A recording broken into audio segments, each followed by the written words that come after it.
This is a Let's Talk Church Safety and Security microsode with your host, Paul Buckner. So let's talk about a potential drill to practice with your security team, your safety team. So this is something to think about for one of your next events, because not every time that something is going on is that person an actual threat.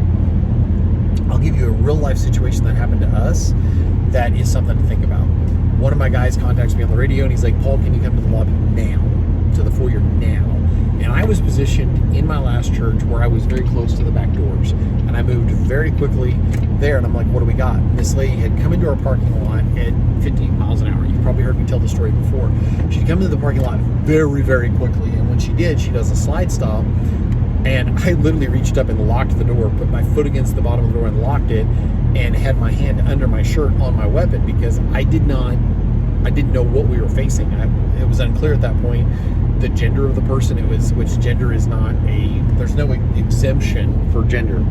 And so she runs around the side of the vehicle, empty hands, eyes wide, face panic. I don't know if she's got somebody that's not breathing in the car. I don't know. And so we open the door and we're like, ma'am, can we help you?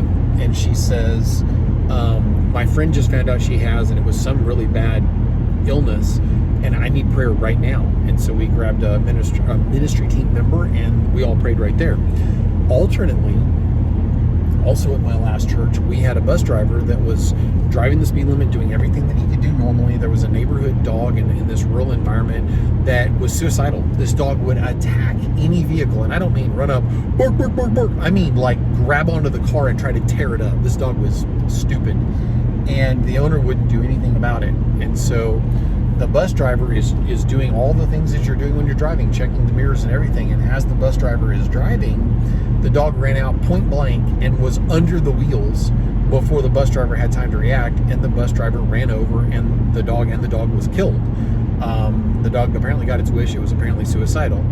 When this happened and the dog was deceased, they continued, picked up the kids, and the owner, who was a dingbat, and his buddy decided they were going to attack and commit felony assault on the bus driver. Now imagine the charges you would face for trying to, say, run the bus driver off the road.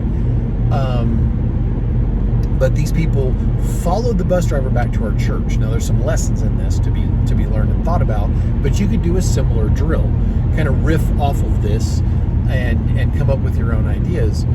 But followed back to the church. I was not there. One of my security team members was the bus driver, and one of my security team members was at the door. They called my pastor. He came to the door. These people, as the bus was emptied out, they ushered the kids inside. This guy and his buddy came up to the door. Our pastor closed the door, locked the door, put his foot against it, and they're like, that guy right there, we're going to kick his butt. We're going to put that guy in the hospital, whatever. And our pastor's like, no, you're not. You're going to leave right now, or I'm calling the cops. Now, things to ponder. Number one, the bus driver, the minute that person started following him, you are responsible for the lives. And I'm not criticizing. I am gently critiquing, because I was not there in the moment, and you got a lot on your plate. But the bus driver should have, and without training and forethought, probably would not have otherwise, should have but didn't, call 911 and say, this has just happened, these people are following me, I'm driving back to this church, can you have officers meet us there? Then you've established a paper trail, you've got a recording of your voice saying what you're saying, and you're responsible for the lives and the well-being of those children. Morally and ethically and legally, you're taking a responsibility for them the minute you fire up that bus and start driving around with them. And so imagine if that guy had run the bus off the road and 13 kids got concussions, or the guy decided to pull up next to him and stitch the side of the vehicle with bullets because he's just a ding-dong. And so I would say call 911 the minute that person starts following you. Secondly, be prepared to drive to the police station. Be prepared not to go straight to the church. If the police station's closer, or if you're able to communicate with dispatch and say, where is this officer at, so I can begin driving to this officer. And my friend John Riley turned me on to that idea, because I'm all about knowing where the police station is, knowing where the hospital is. And I believe it was John that was talking to me about that. He's John Riley with Gentle Response, teaches top shelf de-escalation. And shout out to you, buddy. And so one thing being another, in that moment, the bus driver did good, brought the kids back to the church. Everybody got evacuated into the church. The door was secured. Nobody needed to step out there and engage in pugilistic behavior with this guy. They did not engage other than through the door saying, listen, you know, this is what an accident is.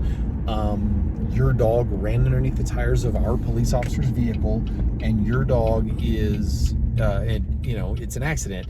And you attacking what you're doing right now, this is terroristic threatening. You can actually be held for 24 hours by in a jail because of doing something like this. And that's a thing. And so don't do it. And then finally,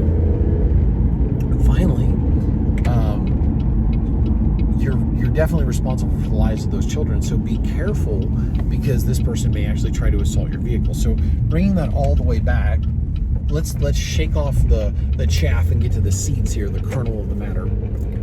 Imagine doing a drill where a vehicle is coming into your parking lot and it's pulling up quickly, and your team alerts, and your team does not know what the intent of the person getting out of the vehicle is. Because if a person comes flying up to the front doors, it could be a medical emergency, and they could be like, okay, these people probably have an AED, and I have my dad's in the vehicle and he just had a heart attack, and they may know that you have an AED. They may know that you have medical staff on site. It may not be something like that. It may be somebody that their child has to go to the bathroom really, really bad, and they're like, oh good, thank God, at church. Or it could be somebody that intends harm. And so you need to be prepared for that. It doesn't mean you draw down on them. It just means that you are ready for either scenario. That's totally a thing. And then add to that the situation with, if you have a bus ministry, add to that a situation where you're raising the awareness of your bus driver. So now you've got somebody following you, and it could totally be a pervert that's following them. It could totally be a concerned parent that heard that the bus driver drives too fast. That actually had happened at our church, and you know, there was no validity to it. And then it could totally be any number of other things. You may have an angry person or a deranged person, and or somebody that's like, you know, I don't actually know where their church is, and my kids want to go to church there. I should probably find out. That's totally a thing. So those situations, there are opportunities and things that go along with that are things that you wouldn't otherwise think about. And if you can plan for those in advance, think about those in advance, and create some kind of a not even a tabletop, a role played out situation where you play out those two scenarios. I don't think we do that enough, and I don't hear those two scenarios talked about a lot. So just kind of take those back, share them with your team, ruminate on them, and play through them. See what you think of that. God bless. If you enjoyed this microsode, check out the video and audio versions of the Let's Talk Church Safety and Security podcast.